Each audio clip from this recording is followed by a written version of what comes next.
Good evening students, मैं जया गोस्वामी और आपका हमेशा की तरह यूट्यूब चैनल पे बहुत बहुत स्वागत है। आज का जो हमारा टॉपिक है वो है ऑटिज़म और बीएड पॉइंट ऑफ व्यू से ये बहुत इंपॉर्टेंट टॉपिक है। चैनल पसंद आइएगा तो सब्सक्राइब कीजिएगा, लाइक कीजिएगा, प्लीज़ शेयर कीजिएगा, बेल आइकन ज़रूर दबाइएगा। तो शुरू करते हैं ऑटिज़म बिना टाइम वेस्ट किए हुए। तो ऑटिज़म क्या है, मेन देखिए बेसिक ऑटिज़म क्या है, यहाँ डेफिनेशन है अगर आप देखना चाहें तो autism is a lifelong developmental disability that affects how a person communicates with and relates to other people. It also affects how they make sense of the world around them. देखिए, अगर कम शब्दों में बात कहूँ और direct to direct आपको बताना चाहूँ तो ऑटिज़म क्या है। ऑटिज़म देखिए, जब ब्रेन में कोई दिक्कत आ जाती है या ब्रेन का कोई पार्ट इसमें कह सकते हैं डैमेज हो जाए या अफेक्ट हो जाए या उसको किसी तरीके से हार्म हो, तो ऑटिज़म के शिकार कोई भी इंसान हो सकता है या बच्चे इसकी चपेट में आते हैं। और ऑटिज़म जो है वो दो प्रकार का होता है। एक होता है बाय जेनेटिक, जो ज़्यादातर जेनेटिक ही होता है, लेकिन दूसरा होता है इन्वायरमेंटल, जो आपके आसपास वातावरण से होता है। देखिए, जेनेटिक की बात करें तो जेनेटिक से आप समझ ही सकते हैं, जब अनुवांशिक माता पिता से उनकी संतान को और उनके माता पिता से उनकी संतान को इस तरीके से जब लंबे टाइम से कोई अगर परिवार में रोगी है, बीमार है या मानसिक पीड़ा से गुजर रहा है या तो जो आने वाले जो बच्चे हैं वो इससे अफेक्ट होते हैं और वो ऑटिज़म के शिकार पाए जाते हैं। तो ये बाय जेनेटिक भी है एंड दूसरा है इन्वायरमेंटल। अब इन्वायरमेंटल में आप कहेंगे कैसे, तो देखिए इसका बहुत बड़ा एग्जांपल है कि रेडियो एक्टिव एलिमेंट्स आपने देखा होगा। कोई एलिमेंट्स या कोई ऐसी चीज़ें जो रेडियो एक्टिव सब्सटेंस इमिट करती हैं, रेज इमिट करती हैं, जिसकी वजह से आसपास का जो वातावरण है वो प्रदूषित होता है और इतनी रेज, इतनी हार्मफुल रेज प्रकृति में जाती हैं जो बच्चों को बहुत इफेक्ट कर जाती हैं, उनके ब्रेन में इफेक्ट करती हैं। और इसका सबसे बड़ा एग्जांपल मैं आपको ये भी दे सकती हूँ कि आपने देखा होगा आजकल मोबाइल के टॉवर्स वगैरह लगते हैं।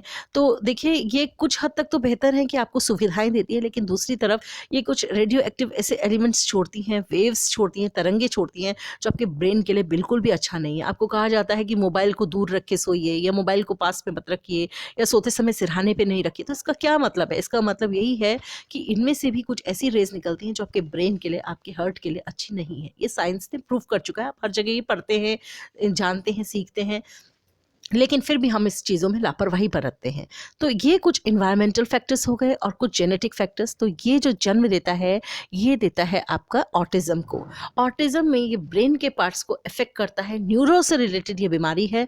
और इसमें क्या होता है, जो अगर इंसान या बच्चा इसकी चपेट में आ जाता है तो सबसे पहले इसकी कम्युनिकेशन डिसेबिलिटी ये अफेक्ट करता है कि एक पर्सन कम्युनिकेट नहीं कर पाता, वो इस तरीके का बिहेवियर करता है जो एबनॉर्मल की श्रेणी में आता है।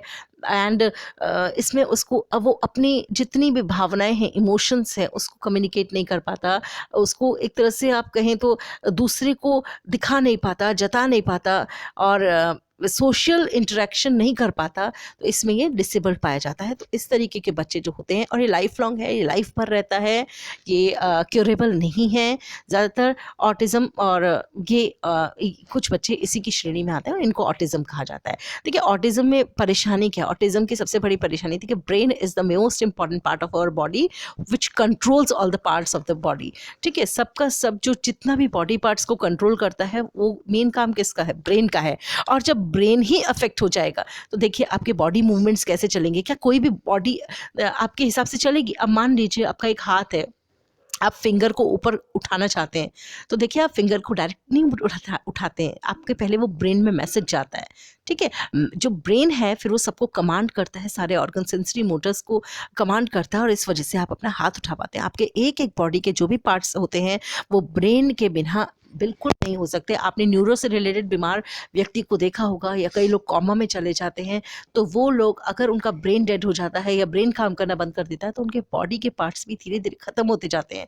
तो इसलिए ब्रेन एक तरह से सारी बॉडी को कंट्रोल करता है और अगर ब्रेन में ही इस तरीके की परेशानी हो जाए तो देखिए सबसे पहला एबनॉर्मल एबनॉर्मल बॉडी पॉस्चरिंग, जो बॉडी पॉस्चर्स हैं वो एबनॉर्मल हो जाते हैं, फेशियल एक्सप्रेशंस बहुत अलग से बच्चा करने लग जाता है, या और एबनॉर्मल टोन ऑफ वॉइस हो जाती है, उसकी आवाज़ में चेंज हो जाता है, उसके चलने फिरने के तरीके पे ढंग में बदल जाता है, और फेशियल एक्सप्रेशन जो वो आमतौर पे बिहेवियर होता है उससे ऑबनॉर्मल बिहेवियर करता है, वो आई कांटेक्ट नहीं बना पाता एक दूसरे से, जब वो बात करता है तो वो अवॉइड करता है कि आई कांटेक्ट नहीं हो, उसके अंदर उतना कॉन्फिडेंस भी नहीं होता, उसका सेल्फ इस्टीम लो हो जाती है, बिहेवियरल डिस्टर्बेंसेस होते हैं, बिहेवियर एक अजब व गरीब करता है उसमें भी, और लैंग्वेज कॉम्प्रिहेंशन में डिफिसिट कमी आ जाती है, लैंग्वेज सीखने में वो बहुत डिले करता है, बोलने में बहुत डिले करता है, मोनोटोनस स्पीच, वो बहुत अटक अटक के बोलता है, वो एक स्पीच को, एक बात को बहुत बार रिपीट करता है, सोशल इंटरेक्शन बनाने में वो बहुत उसको दिक्कत होती है। तो एक तरह से इस तरीके के बच्चे ऑटिज़म के शिकार हैं, होते हैं, और ऑटिज़म की यही कैरेक्टरिस्टिक्स हैं कि इस तरीके के वो बिहेव करते हैं बच्चे। देखिए पहले ही बता चुकी हूँ, ये जेनेटिक और नॉन जेनेटिक कॉम्बिनेशन होता है, यानी इन्वायरमेंटल इन्फ्लुएंस से भी होता है और जेनेटिक भी होता है, और ये मैं आपको पहले ही समझा चुकी हूँ। तो ये सब ऑटिज़म है, इस तरीके से ये जन्म होता है इसका, इस तरीके ये इसके कारण है। ब्रेन इसका मोस्ट इंपॉर्टेंट पार्ट जो इफेक्ट होता है, एंड इसके जो कारण है, मतलब जिस तरह से इसमें बच्चा करता है वो भी मैं आपको बता चुकी हूँ कि कम्युनिकेशन में प्रॉब्लम होती है, एक दूसरे से बात नहीं कर पाता है, इंटरेस्ट शेयर नहीं कर पाता, इमोशन शेयर नहीं कर पाता, बॉडी आई कांटेक्ट नहीं बना पाता, बॉडी मूवमेंट्स बहुत अलग होती है, फेशियल एक्सप्रेशन बहुत अलग होते हैं, स्पीच ऑफ वॉइस अलग होती है, टोन अलग होती है, चलने फिरने का एबनॉर्मल, हर चीज़ में वो एबनॉर्मल बिहेव, रिपीटेटिव मूवमेंट्स होते हैं, बार बार स्पीच पैटर्न चेंज होता है, अटक अटक के बोलना और एक ही बात को बार बार रिपीट करना, चलने में दिक्कत और अलग तरीके का बिहेवियर। तो ये सब माइंड का खेल है, ये अगर दिमाग में इफेक्ट होगा, ब्रेन में इफेक्ट होगा, तो उसका पूरी बॉडी पे इफेक्ट होता है, और यही है आपका ऑटिज़म। तो गाइज़ यही है आपका ऑटिज़म, और ऑटिज़म से रिलेटेड सारी बातें। उम्मीद करती हूँ आपको ये टॉपिक बहुत अच्छे से समझ आया होगा कि व्हाट इज़ ऑटिज़म।